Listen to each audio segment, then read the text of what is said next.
Kaartihan pa doon dito.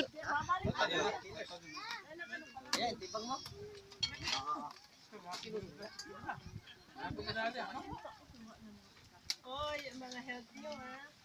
Dahan-dahan lang. Galing ka nagluto ah. Nagluto sa dating taga sa Manila. Ano ka nagluluto sa litsunan? Ay, nagkatrabaho sa litsunan? Milas Lechon.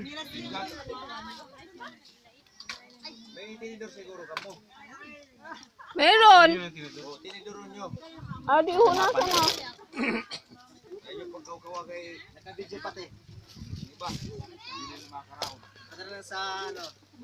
Sa urba. Tinidor man patik nga mga mga dulo sa kanit. Kanit? Ito mo?